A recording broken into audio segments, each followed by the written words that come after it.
जय हिंद दोस्तों। आज की इस वीडियो में हम देखेंगे जीएसटी क्या है, जीएसटी के कितने टाइप हैं, जीएसटी इन क्या है, जीएसटी एन क्या है, जीएसटी के जो प्रकार हैं सीजीएसटी, एसजीएसटी, यूजीएसटी, आईजीएसटी, ये क्या हैं, इनपुट जीएसटी क्या है, आउटपुट जीएसटी क्या है, जीएसटी की बिलिंग कैसे होती है और जीएसटी में स्लैब्स कितने होते हैं। और मेरी समझ में यदि आपने आज का ये वीडियो पूरा देख लिया तो जीएसटी के बारे में जितना भी कन्फ्यूजन आपके दिमाग में होगा वो सब दूर हो जाएगा।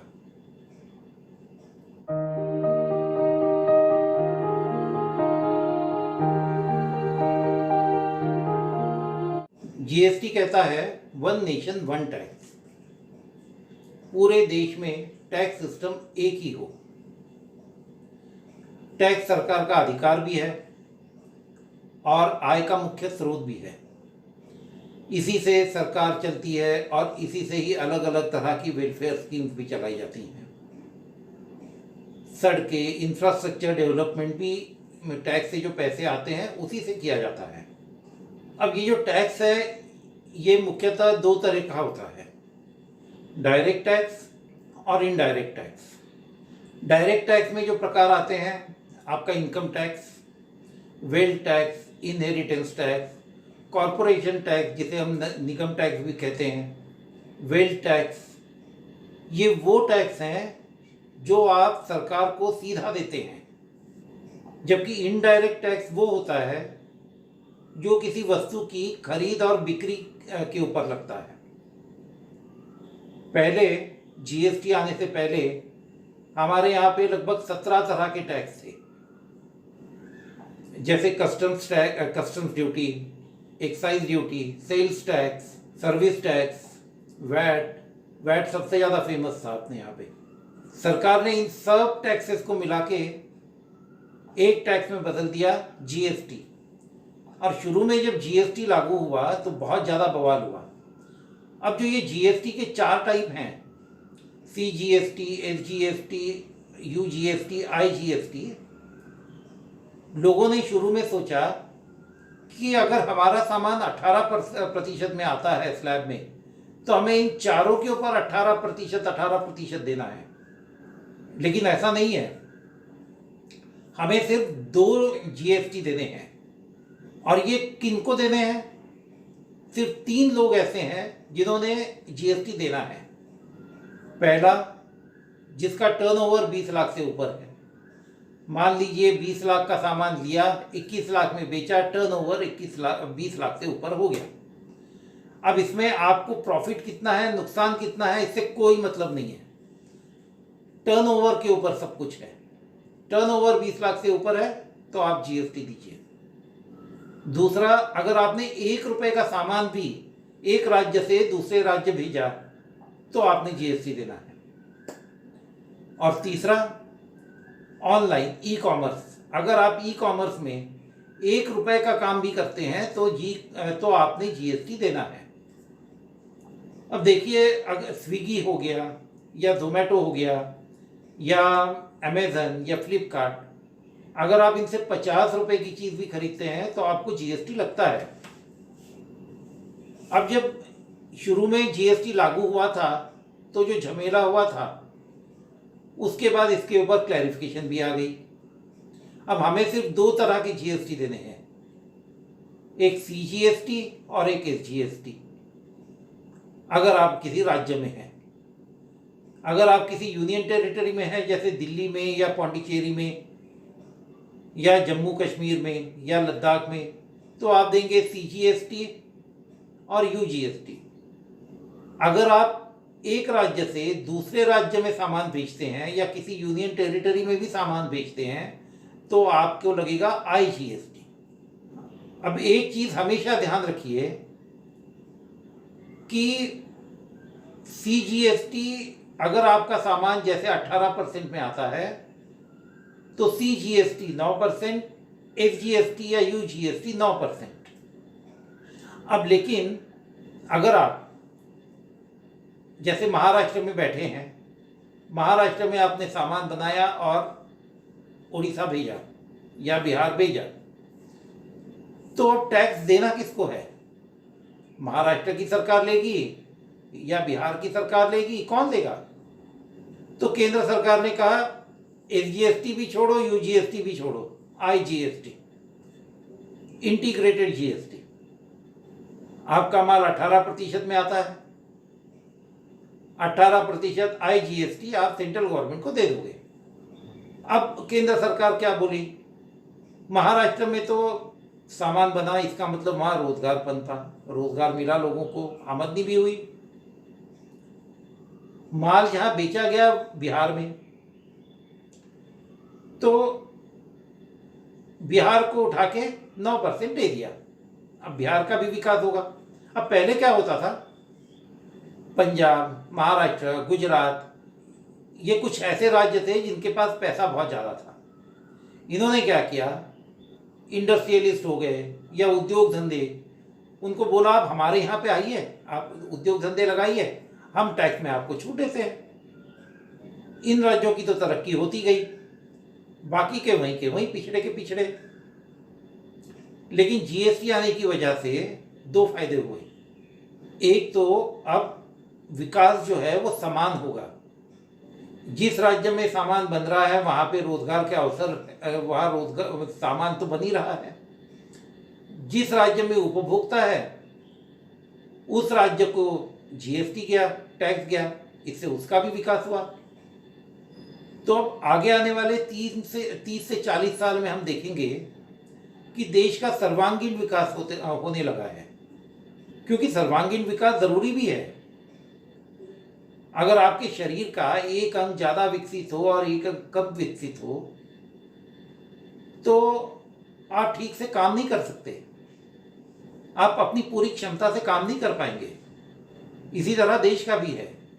तो देश का भी सर्वांगीण विकास होना बेहद जरूरी है, और जीएसटी की वजह से ये फायदा हुआ है, और अगले 30 से 40 साल में ये देखने को सबको मिलेगा।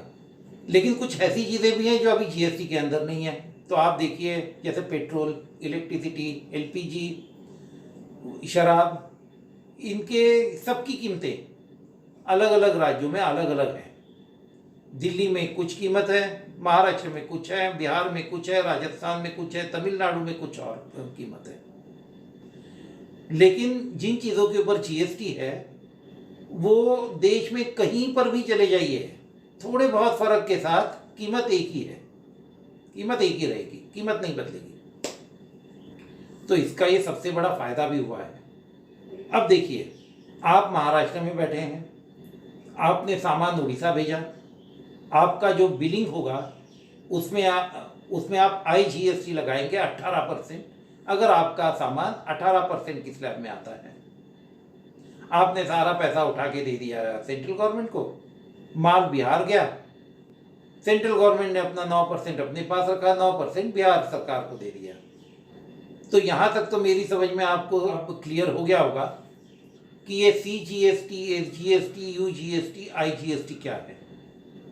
अब देखते हैं इनपुट जीएसटी क्या है और आउटपुट जीएसटी क्या है। अब मान लीजिए मैंने 100 रुपए का सामान लिया, 10% उसके ऊपर जीएसटी है, तो उस सामान की कीमत हुई 110 रुपये। मैंने दुकानदार को 110 रुपये दिए, मैंने वो सामान आगे 150 रुपये में बेच दिया। 150 में मैंने बेचा, उसके ऊपर जीएसटी 10% लगा तो 15 रुपये जीएसटी।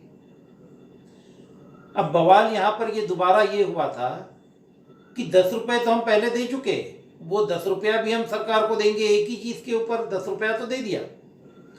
अब दोबारा उसी चीज़ को बेचने पर दोबारा 15 रुपये भी सरकार को देंगे, लेकिन ऐसा नहीं है। ऐसा सोचना यहाँ पर गलत है। जो आप पहले जीएसटी दे चुके हैं वो आप अब सरकार को नहीं देंगे, बचा हुआ टैक्स ही आप सरकार को देंगे।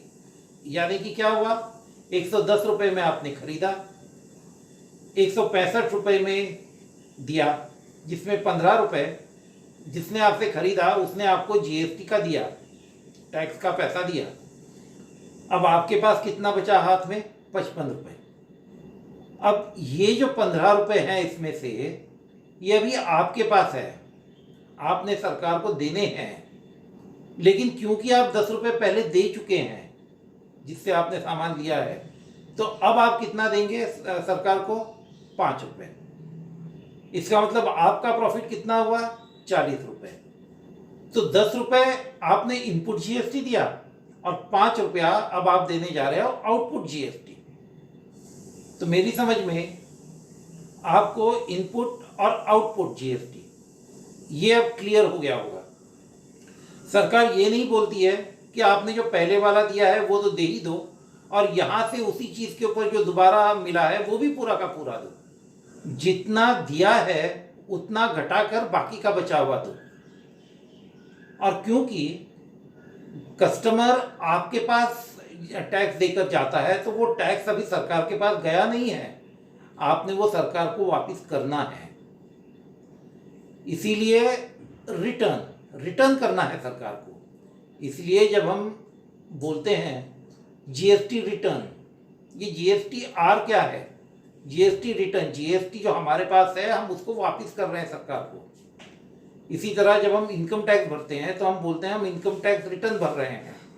तो हमारे पास जो पैसा है, हमारी आमदनी में से जो आमदनी के ऊपर टैक्स लगा है, वो टैक्स अभी हमारे पास है, हमने अभी सरकार को दिया नहीं है, तो सरकार को रिटर्न करना है। तो income tax return,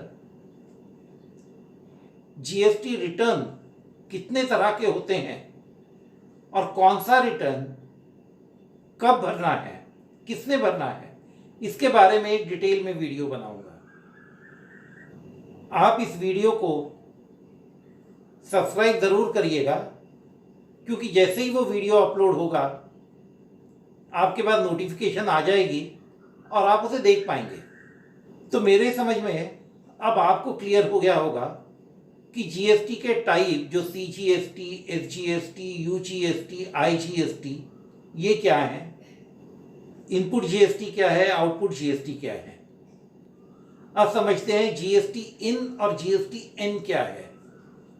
GST IN, GST identification number, GST IN. आपके पास जो नंबर है वो जीएसटी आईएन, उसे जीएसटी इन कहते हैं। ये 15 डिजिट का होता है। पहले 2 डिजिट स्टेट का कोड, जैसे महाराष्ट्र का कोड है 27। अगले जो 10 डिजिट होते हैं वो आपका पैन नंबर होता है। 13वां जो डिजिट होता है वो ये दिखाता है कि आपके पैन, जो भी पैन नंबर है उसके ऊपर जीएसटी कितने इशू हुए हैं।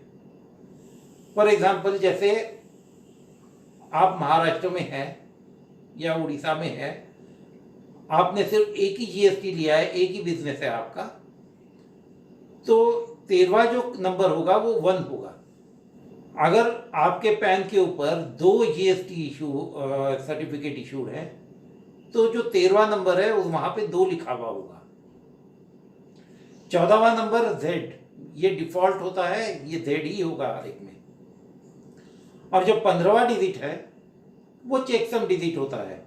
वो एक खास तरह की एल्गोरिथम होती है जिससे डिटरमिन किया जाता है कि जो आपने पहले के 14 डिजिट डाले हैं वो ठीक है या नहीं है। जैसे आधार कार्ड का होता है, आधार कार्ड वास्तव में 11 डिजिट का होता है, जो 12वां डिजिट होता है वो चेकसम डिजिट होता है। वो ये देखने के लिए कि जो पहले 11 डिजिट डाले गए हैं वो ठीक है या नहीं। इसीलिए जब आप कभी आधार नंबर डालते हैं या जीएसटी नंबर गलत होता है आपका, तो तुरंत आपके पास मैसेज आता है कि आप ठीक ठीक जीएसटी नंबर या ठीक ठीक आधार नंबर डालिए, ये गलत है जो आपने डाला हुआ है। और GST N, GST network. GST network मतलब अब जीएसटी नेटवर्क के ऊपर ही जाकर आप जीएसटी के लिए रजिस्ट्रेशन करते हैं। जीएसटी नेटवर्क के ऊपर जाकर ही आप रिटर्न्स भरते हैं जीएसटी के। जो भी अपनी शंकाएं समाधान है वो जीएसटी नेटवर्क के ऊपर जाकर ही करते हैं।